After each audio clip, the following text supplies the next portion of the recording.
Bom dia, você vai ver no Câmara com Notícia. Deputados devem concluir a votação do texto que desobriga a Petrobras de ser operadora exclusiva do pré-sal. E já está na Câmara uma nova proposta do governo para a revisão do auxílio-doença e da aposentadoria por invalidez. Do corredor das comissões, Carolina Nogueira. Deputados vão tentar aprovar hoje a urgência urgentíssima para esse projeto e tentar votar o texto principal amanhã em plenário. E do auditório Nereu Ramos, Mariana Prischitsky. O seminário discute a qualidade do envelhecimento no Brasil. Hoje é terça-feira, 8 de novembro. Agora em Brasília, 8 horas e 58 minutos pelo horário brasileiro de verão. Esses são os destaques do Câmara com Notícia, que já está no ar.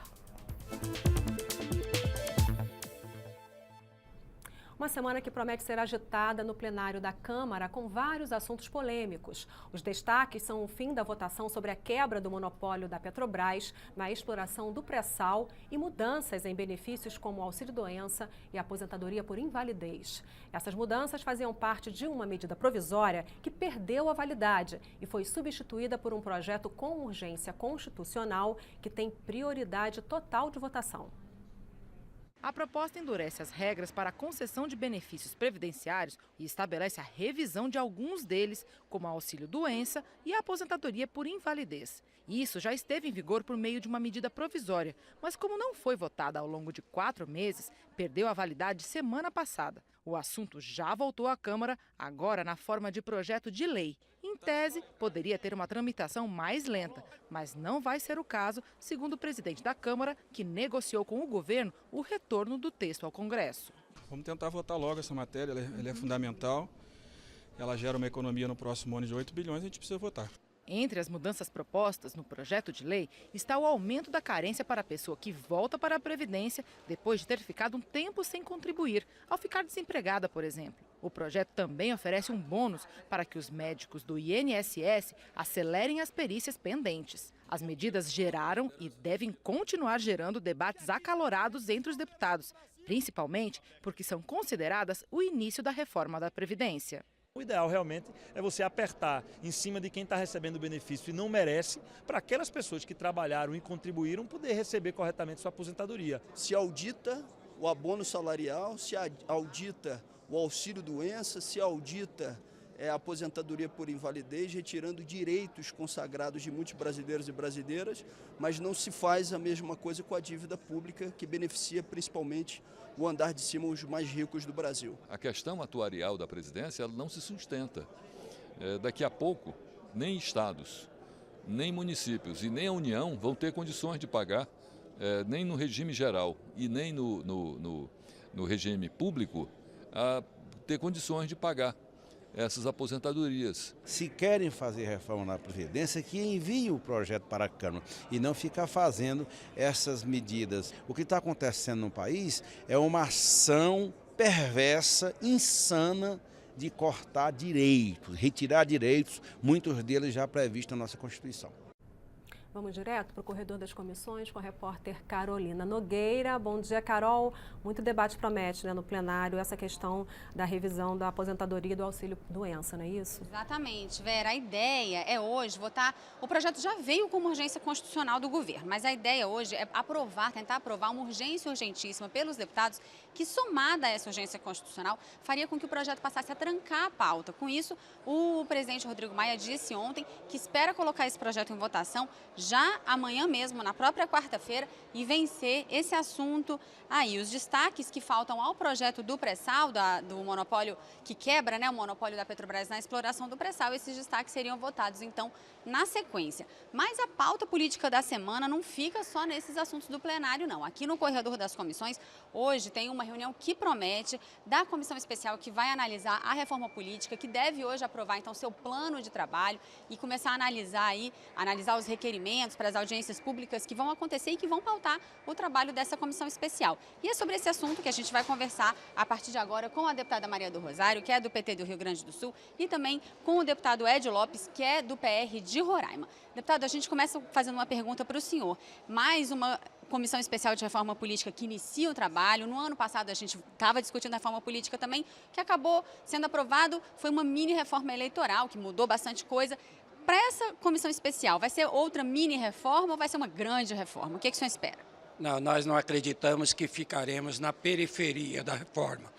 O Brasil exige do Congresso Nacional uma ação profunda na questão da reforma política, que é tida por muitos, inclusive por mim, como a mãe de todas as reformas. Nós não podemos mais ficar no faz de conta. É preciso entrarmos no coração do processo político brasileiro e fazermos as grandes mudanças que a sociedade exige, que a transparência exige, para que o Brasil possa ter um sistema político moderno e transparente. Então, o senhor acha que vai mudar bastante coisa, muito assunto aí em debate? Eu não tenho nenhuma dúvida, pelo menos 4 grandes temas centrais serão fruto de intensos debates nessa comissão. A questão do fim das coligações, a questão do fim das reeleições para os mandatos majoritários, a questão que envolve o financiamento de campanha e também a questão que envolve todo o processo periférico eleitoral nacional. Portanto, grandes transformações deverão vir, a sociedade exige assim, porque o processo atual exauriu, faliu, está desacreditado e o Brasil não pode continuar mais com um processo político desta natureza. Deputada Maria do Rosário, a gente chama de mini-reforma, mas teve uma mudança muito importante nessa reforma feita do ano passado, que a gente viu o resultado nas urnas esse ano com uma redução muito grande, menos da metade o valor dos custos de campanha comparado com as eleições municipais de 2012. A senhora acha que essa proibição do financiamento privado de campanha, isso deve continuar depois dessa discussão, aí durante essa discussão na comissão especial que começa hoje a definir o seu plano de trabalho? Eu creio que esse aspecto é o único positivo que nós tiramos do ano passado dos estudos que fizemos. De fato, a redução dos custos de campanha vem ao encontro do que a sociedade busca e do que nós, como representantes, devemos também construir. É inegável, como disse o deputado que me antecedeu, que há uma crise na representação política brasileira e que as pessoas não se sentem representadas. O grande número de abstenções, de votos nulos e brancos, é mais do que um recado ao Congresso Nacional. Demonstra que nós não cumprimos também o nosso papel e numa democracia é muito importante irmos atualizando o sistema. No entanto, se nós ficarmos analisando uma medida ou outra em separado, podemos incorrer em novos problemas na representação. Todas essas questões que dizem respeito às coligações, a cláusulas de barreira, que eu realmente creio que podem ser um caminho para a diminuição do número de partidos, mas não podem ferir a liberdade partidária, porque existem partidos tradicionais no Brasil, que são, como o próprio PCdoB, que são partidos importantíssimos na nossa história e na contribuição política, partidos com programa, partidos programáticos, mas nós observamos que se tratarmos de uma ou de outra medida, nós teremos aqui uma situação de desequilíbrio. Nós temos que verificar os impactos dessas medidas de forma combinada, estruturada, porque no ano passado, por exemplo, uma das medidas vistas isoladamente poderia parecer boa, que foi a redução do tempo de campanha, mas ela não foi boa. Ela acabou significando a eleição de quem tinha dinheiro próprio, de quem tinha máquina, de quem já era conhecido e favorecendo também esse grande número de abstenções que houve, que é o descontentamento da população brasileira. Deputado Edio, qual o resultado, qual a solução para esse problema que a deputada citou, que ela bem lembrou, desse alto número de abstenções, de votos nulos? Como é que o senhor vê, qual que é a solução para isso e qual que é a opinião do senhor, especificamente também, sobre essa profusão de partidos, cláusula de barreira, como que o senhor se posiciona em relação a isso? Veja bem, o alto número de abstenções verificadas, especialmente na última eleição, isso leva-nos a crer que há uma desmotivação, há um descrédito. Primeiro, uma desmotivação do eleitor pelo descrédito que a classe política transmite à sociedade brasileira. A esse número exorbitante de partidos é insustentável. A deputada Maria Rosário colocou com muita propriedade. Nós temos partidos tradicionais, partidos que há décadas convivem no meio político nacional. E esses partidos precisam ser preservados. Agora, nós temos que fazer uma distinção entre partidos ideologicamente, partido com programa de partido definido, definido com aquelas siglas de aluguel, aquelas siglas que aparecem e desaparecem ao sabor das eleições. Isso nós teremos que arrumar um mecanismo, um ponto de equilíbrio para não prejudicar um e procurar uma forma de dificultar a vida dos demais. Também há um ponto central que deveremos debater, é a questão da coincidência das eleições. Nós não aguentamos mais ter uma eleição a cada 2 anos. Se nós observarmos, o Brasil para, literalmente, 20 meses aproximadamente a cada 4 anos. Já paramos, já temos um marasmo administrativo, janeiro, fevereiro e março. Depois nós temos 5 meses, que vai de julho a novembro, durante as eleições municipais, mais 5 durante as eleições nacionais. Então chegaremos facilmente a 20 meses de paradeira, de marasmo na administração pública brasileira por conta das eleições. Nós não aguentamos, o eleitor não aguenta mais, o Brasil não aguenta mais termos eleições de 2 em 2 anos. Deputada Maria do Rosário, e representação feminina. A gente é um país que tem índices baixíssimos de representação feminina, teve as cotas que parece não render tanto resultado como a gente gostaria. Qual a solução que isso pode ter? A comissão deve discutir isso? A bancada feminina apresentou uma série de propostas, há uma comissão especial destinada a analisar uma proposta que já veio do Senado.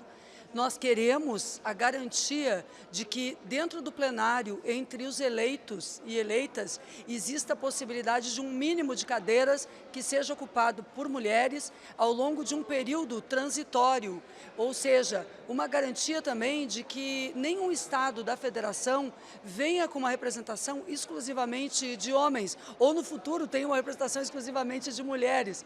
Ou seja, nós estamos procurando um equilíbrio, porque isto pode qualificar a democracia brasileira. A ausência das mulheres na política representativa aqui não é um fenômeno da falta de capacidade das mulheres. Este fenômeno está associado à falta de financiamento que as mulheres têm em um sistema que é estruturalmente mediado também por quem tem recursos, quem tem dinheiro. E estes temas, como a representação feminina e outros temas, dizem respeito à sociedade. Então eu estarei sugerindo à comissão, como integrante dela, ao lado do meu colega e dos demais, que tenhamos uma abertura à sociedade. Nós não precisamos ter a pressa de definir essa reforma. Alguns pensam que essa reforma ela deve ser mediada e ter como objetivo apenas o próximo pleito eleitoral. Não podemos fazer uma reforma de interesse dos que já estão aqui. Nós temos que fazer uma reforma de interesse do Brasil, o que significa que o país tem que ter ouvido. Uma reforma política sem participação política da sociedade pode produzir mais um Frankenstein, mais um arremedo que afastará ainda mais. Porque se a sociedade observar que nós estivemos aqui pensando nos interesses dessa legislatura, nos interesses dos atuais representantes, na manutenção dos nossos mandatos, se passarmos essa visão à sociedade, estaremos ferindo o nosso papel como parlamentares e como responsáveis pela Constituição Federal aqui, que ela seja cumprida. E o princípio da Constituição Federal é a democracia. Eu diria ainda que, na medida que uma presidenta foi retirada, do meu ponto de vista, sem que ela tivesse cometido um crime por uma maioria aqui, ferimos também a democracia. Isso também fere a representação, porque a representação parte da garantia de que quem for eleito vai governar. E a voz das urnas não pode ser reformada ou modificada por maiorias eventuais no Congresso Nacional. Deputada Maria do Rosário, deputado Ed Lopes, muito obrigada pela participação de vocês. Bom trabalho nessa comissão aí tão necessária e que vai começar os trabalhos, a discutir seu plano de trabalho a partir de hoje. Vera. Obrigada, Carol. Nesta segunda-feira, dia dos radialistas, o plenário da Câmara realizou uma sessão solene em homenagem a esses profissionais. A homenagem feita a pedido do deputado Kleber Verde contou com a presença de parlamentares e profissionais da radiodifusão. Antes, o Dia do Radialista era comemorado no dia 25 de setembro, mas depois da aprovação de uma lei em 2006, passou para 7 de novembro, dia do nascimento de Ari Barroso, um dos grandes nomes do rádio brasileiro. A sessão solene começou com a leitura do pronunciamento do presidente da Câmara, Rodrigo Maia. Queremos aproveitar esta oportunidade para, mais uma vez, ressaltar a importância dos meios de comunicação de massa para a formação cultural e política da sociedade brasileira. Os radialistas, como as demais categorias profissionais ligadas à comunicação, estão sendo convocados para assumir a responsabilidade que lhes cabe no atual momento histórico vivido pelo país. O presidente do Sindicato dos Radialistas do Distrito Federal pediu o apoio dos deputados para a aprovação de projetos de interesse da categoria. Tal como o Piso Nacional do Radialista, que infelizmente essa casa não se sensibilizou e acabou desconfigurando o projeto original. Também vou contar com o apoio dos deputados para o projeto que trata da lei do radialista. Então, o dia de hoje não é só um dia de comemorar, também é um dia de reflexão, que eu convido todos os radialistas do Brasil a fazer essa reflexão, em especial os nobres deputados que têm o poder de legislar e também ordenar as leis no Brasil. Deputados que também são radialistas destacaram as transformações do rádio com o avanço da tecnologia. A tecnologia da radiodifusão, utilizada não apenas pelo rádio, mas também pela televisão, transformou por completo o cotidiano das pessoas. O rádio levou o mundo para dentro dos lares.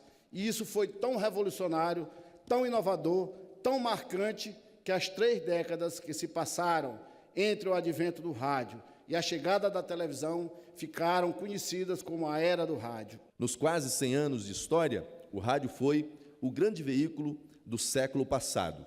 Continuou sendo um instrumento de aproximação de pessoas, formação crítica e cultural do novo século. E com as inovações do setor, certamente continuará presente na vida da maioria dos brasileiros. E o Conselho de Comunicação Social do Congresso debateu nesta segunda-feira a comunicação midiática na educação. Os integrantes do colegiado tiveram a oportunidade de conhecer a experiência multimídia que uniu 2 escolas, uma pública e outra particular, da cidade de São Paulo. Maria Eduarda, 13 anos, aluna de uma escola municipal. Clarice Vilari, 14 anos, aluna de uma escola particular. O que uniu essas adolescentes de universos sociais diferentes não foi apenas o fato de morarem na mesma cidade. Foi a comunicação através das mídias. Elas já participavam de oficinas de jornalismo, cada uma em sua escola. No começo das oficinas, normalmente a gente faz uma sessão de análise de mídia, a gente analisa alguma notícia ou alguma coisa relacionada à mídia. A gente tem um estúdio móvel, onde a gente às vezes grava entrevista ou alguma reportagem para a TV Dante, que está na plataforma online do colégio. A gente tem a Rádio Dante, que funciona durante os intervalos, e a gente também faz outras atividades midiáticas durante a oficina, às vezes tem algum projeto ou outro. Ano passado a gente lançou um e-book, a gente tem uma página do Facebook. A gente grava, a gente entrevista, a gente cobre evento dentro e fora da escola, fazemos pautas, editamos os conteúdos, mas essa parte mesmo na tecnologia lá. As experiências vividas em cada uma dessas escolas se uniram este ano em um projeto comum. As 2 escolas trabalharam num projeto de educação que juntou a comunicação pelas mídias. Trocaram experiências, fizeram um vídeo, mostraram que a educação pode unir pelas mídias universos diferentes num trabalho bem feito e prazeroso. A iniciativa foi demonstrada nessa reunião no Conselho de Comunicação Social do Congresso. A ideia de trazer esse trabalho ao Conselho foi de um dos integrantes, o presidente da Associação Brasileira de Pesquisadores e Profissionais em Educomunicação. Para ele, o importante é que o Conselho se preocupe com a razão de ser das novas mídias e de como elas podem atuar na educação. A ideia de trazer a escola e essa experiência foi de mostrar uma nova perspectiva de fazer comunicação, que é a questão da rediscussão das relações de comunicação e do emprego de perspectivas de gestão democrática para fazer comunicação.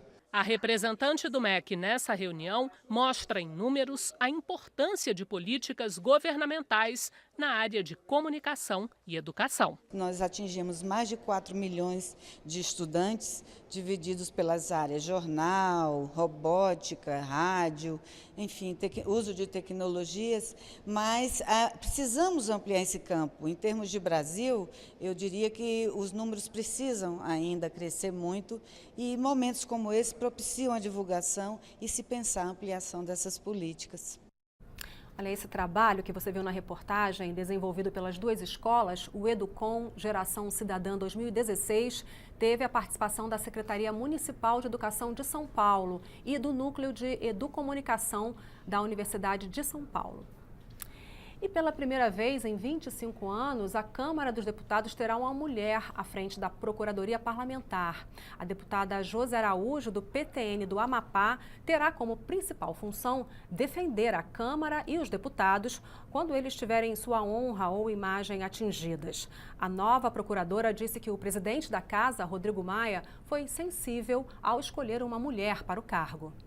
Nessa indicação que eu vejo que houve realmente uma sensibilidade da parte dele, realmente é um reconhecimento de cada dia mais as mulheres ocuparem os espaços como eu ocupo agora, como procuradora na casa. Vamos conversar então com a repórter Mariana Prischitski, que está no auditório Nereu Ramos, aqui da Câmara. E daqui a pouco começa um seminário sobre o idoso aí, não é isso, Mariana? Bom dia. Isso, Vera, bom dia a todos. É um seminário da Comissão de Defesa dos Direitos da Pessoa Idosa, que vai discutir direitos e garantias para um envelhecimento seguro no Brasil. A gente está com o deputado Roberto de Lucena, do PV de São Paulo, que é o presidente da comissão e idealizador desse seminário. Deputado, qual que é o objetivo hoje aqui? Bom dia.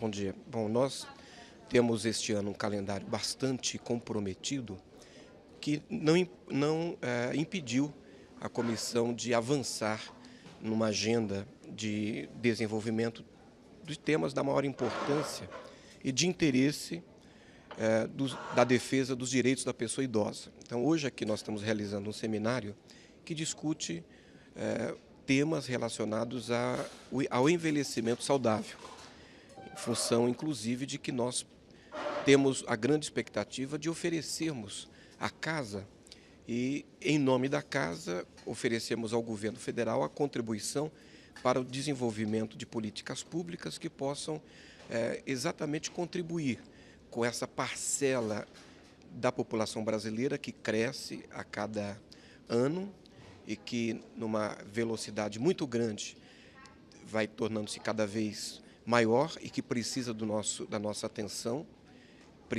Nós precisamos nos preparar para isso, que é exatamente essa parcela que tem mais de 60 anos de idade.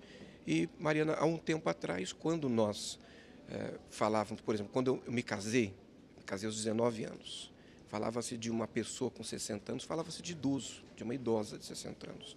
Hoje é um garoto de 60 anos, é uma garota de 60 anos.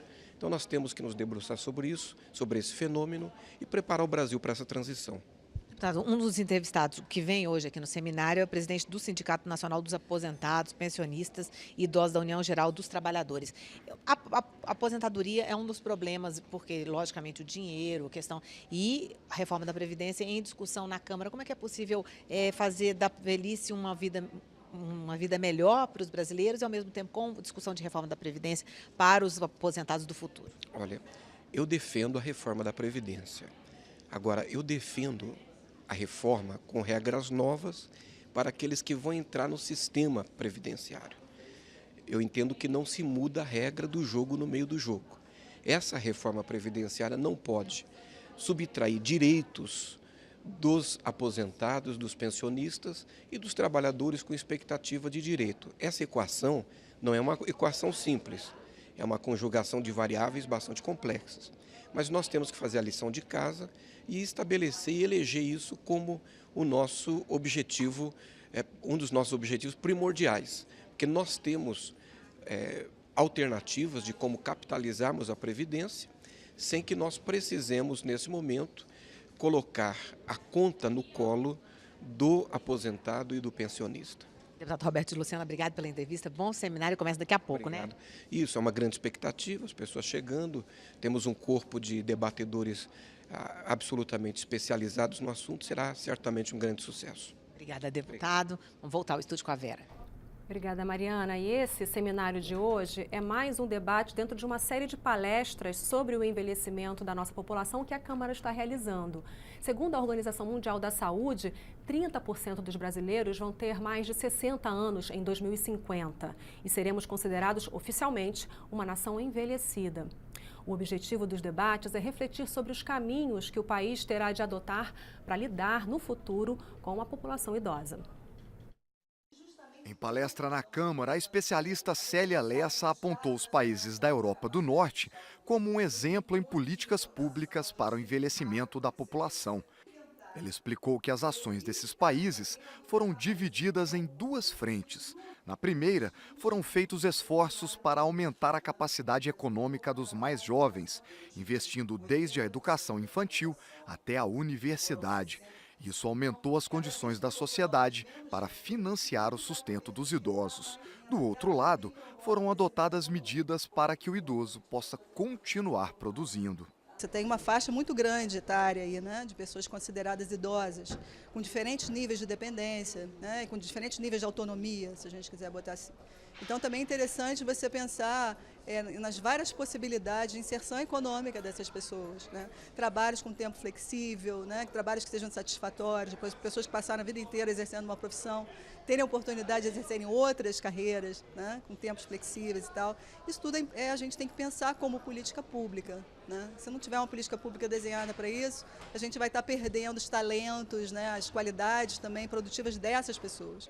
O diretor da Consultoria Legislativa da Câmara considerou que as políticas públicas devem levar em conta as várias necessidades e capacidades do idoso. Temos que adotar medidas legislativas que garantam a inserção do idoso na sociedade com uma qualidade de vida adequada.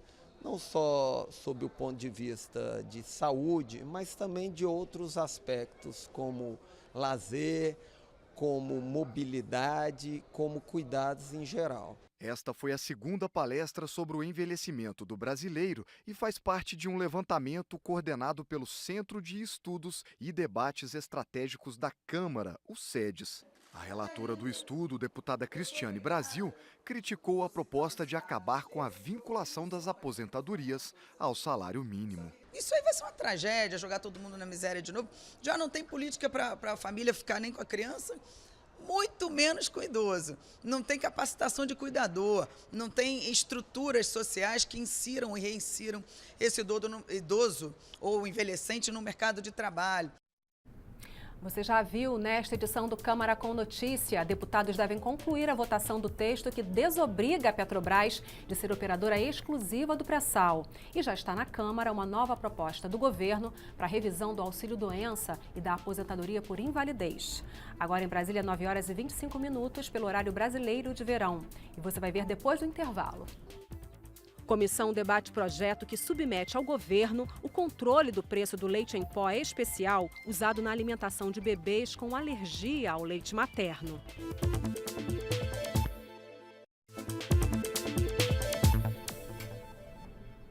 Agora em Brasília, 9h26. O Câmara com Notícia está de volta.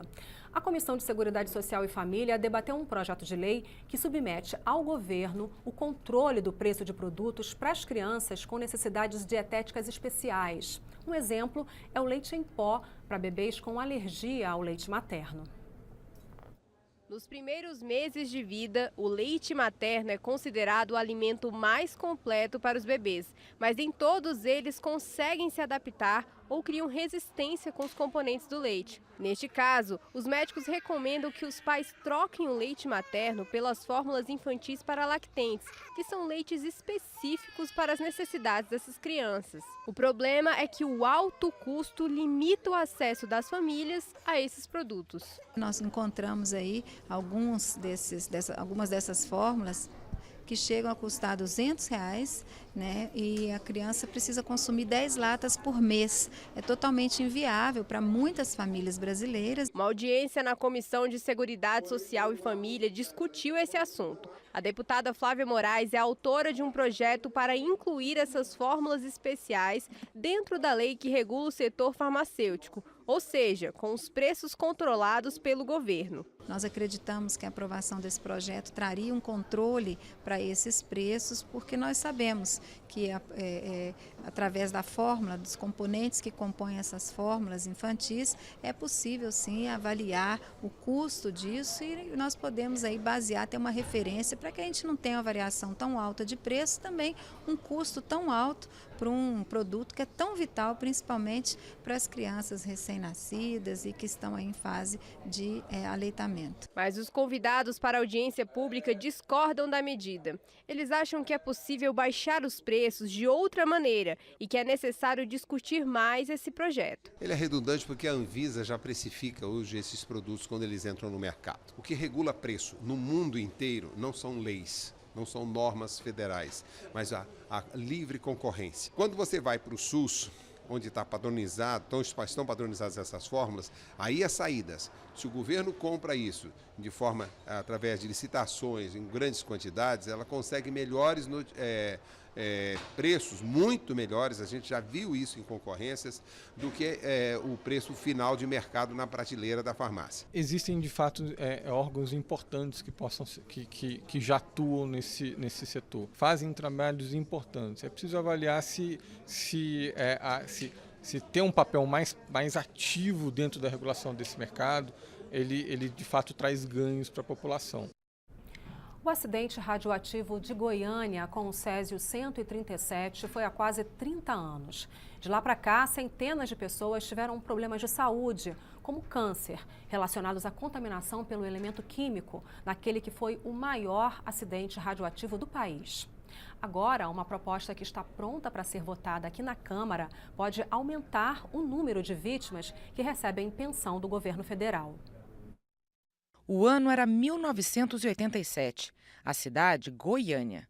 Por descaso e desconhecimento, um elemento químico usado para salvar vidas, o Césio 137, acabou no lixo comum e desencadeou um dos maiores acidentes radioativos do mundo. Esse Césio 137 de Goiânia, ele estava guardado numa cápsula de aço dentro de um outro envoltório de chumbo, numa clínica de radiologia que era usada para radioterapia.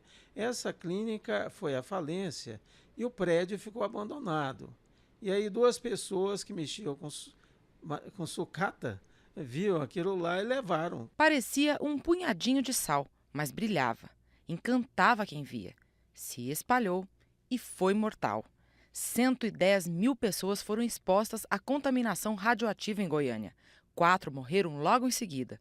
Mas ainda hoje existem pessoas com diagnóstico de câncer relacionado ao acidente, segundo a Associação de Vítimas do Césio 137. O perigo dele é o seguinte, a quantidade de radiação que uma pessoa portadora de câncer deve tomar deve ser limitada, né? Um tempo limitado, dependendo do tipo de tumor, a localização, etc. Isso é determinado pelo oncologista, né? A dose que a pessoa deve ter de tantos em tantos dias, e a aplicação é monitorada por um físico médico, né? Agora, se a gente estiver exposto a uma radiação do Césio 137 por um período mais longo, e não só do Césio, mas de tantos outros isótopos radioativos que existem na natureza, então aí ele passa a ser danoso. 9 anos depois, em 1996, o governo federal passou a pagar uma pensão vitalícia para as vítimas da tragédia. Mas o valor varia conforme a gravidade das sequelas. Um projeto de lei que tramita há 13 anos e que agora está pronto para ser votado no plenário da Câmara quer unificar o pagamento em R$ 750 mensais para as vítimas e incluir todos os funcionários públicos que tiveram contato direto ou indireto com a radiação, e não apenas os da vigilância sanitária, que são os que têm direito atualmente. A comprovação deverá ser feita por laudo médico. Projeto humanitário. Esse é um projeto de um acidente radioativo, o maior do Brasil e um dos maiores do mundo. Câmara, Senado, votou na Câmara, passou em todas as comissões, por último na CCJ, pronto aí a plenário e, se Deus quiser, para ser aprovado. Mais de 300 estudantes do 5º ao 9º ano de várias regiões do país estiveram na Câmara para discutir projetos de lei. O trabalho faz parte do Câmara Mirim. A proposta é transformar os pequenos em deputados por um dia. Cada criança apresentou um projeto e 3 deles foram escolhidos para serem debatidos e votados. Coisa de gente grande. Plenário cheio, presidente na mesa, relator indicado e papo de adulto. Como na vida real, as propostas tiveram antes que passar pelas comissões. Juliane é autora de um dos projetos. Como boa deputada, ela olhou à sua volta, ficou indignada e quis fazer uma mudança. A ideia é que todos os cadeirantes possam fazer a aula de educação física. Aqui lá na minha sala tem um aluno deficiente, que ele é cadeirante, e eu tive a ideia porque nas aulas de educação física ele não participa. E aí eu tive a ideia para ajudar ele a participar. Larissa sugeriu aulas de inglês nas escolas públicas desde os primeiros anos. Nas escolas públicas só vamos ter essa matéria a partir do 6º ano. E nas escolas particulares, eles têm essa disciplina desde as séries iniciais. E isso dificulta bastante para a gente, de alunos das escolas públicas. Giovana viu outra realidade pela TV e pensou em mudar a nossa. Sempre via nos programas de TV, nos desenhos, que nas escolas tinham armários. Eu pensei, por que nas escolas estaduais municipais também não pode ter armário? Aí eu fiz esse projeto para colocar armário nas escolas estaduais municipais para não ter que carregar muito peso na mochila. 3 ideias para 300 deputados mirins. Eu estou sentindo que elas estão mais amadurecidas, dispostas mesmo a discutir de verdade, igual gente grande. Mas tem que lembrar, eles são só crianças. Eu estou um pouquinho nervosa, mas eu estou conseguindo falar. Coitado do Vitor, coube a ele, em plenário, relatar um dos projetos. Eu já sabia que era um pouco cansativo, só que eu não sabia que era tanto assim, porque como eu consegui ser o relator, é cansativo, a gente passa o dia todo aqui no plenário, dando as ideias e muito mais. Dá mesmo trabalho, é preciso conversar, explicar, discutir e aceitar. A experiência é justamente essa, ensinar para as crianças o valor do diálogo. Todos os projetos foram aprovados. Agora, lembra da ideia da Juliana, a de incluir alunos cadeirantes nas aulas de educação física? Pois é, o dela foi votado e teve placar e tudo. Saiu diferente do que ela tinha sugerido. Ao saber, a lição de humildade foi para todos nós. Eles quiseram mudar para todos os tipos de deficientes e eu achei isso bom. O Câmara Mirim de 2016 acabou, mas experiência, não. Eu acho que política é importante. Para mim foi uma honra estar aqui em cima, né, com os políticos e conversando com eles. Ela tem 11 anos. Ser muito útil da bancada. Eu acho que de conhecimento e habilidade do poder doar. Vamos então para as últimas informações sobre os debates nesta terça-feira com a Mariana Prichitsky. Mariana. Destaque do corredor das comissões agora pela manhã é uma audiência pública da Comissão de Seguridade Social e Família, que começa daqui a pouquinho e que vai discutir o uso de fármacos experimentais, dificuldades nas pesquisas e também descobertas de novas drogas. Vão participar alguns professores, pesquisadores da USP e também de outras universidades brasileiras. Na Comissão de Seguridade Social e Família começa daqui a pouco. Vera. Obrigada, Mariana. A repórter Carolina Nogueira também tem últimas informações. Carolina. Pois é, Vera, a gente vai falar um pouquinho de uma reunião de líderes que começa daqui a pouquinho às 10 horas da manhã. Não vai ser aqui dentro da Câmara, vai ser lá na residência oficial. O presidente Rodrigo Maia vai receber líderes, então, para discutir a pauta da semana. Por aqui, o dia já começou movimentado, tinha vários taxistas na porta do Congresso Nacional na manhã dessa terça-feira. Eles vieram aqui discutir, na verdade, também fazer pressão, mostrar a posição deles sobre o PL 5587, que quer combater a concorrência ilegal e predatória de aplicativos como o Uber, por exemplo. Esse projeto foi apresentado esse ano, está em tramitação aqui na casa e existe uma movimentação para tentar aprovar uma urgência hoje em plenário para que ele seja votado, então, aí com prioridade pelos deputados.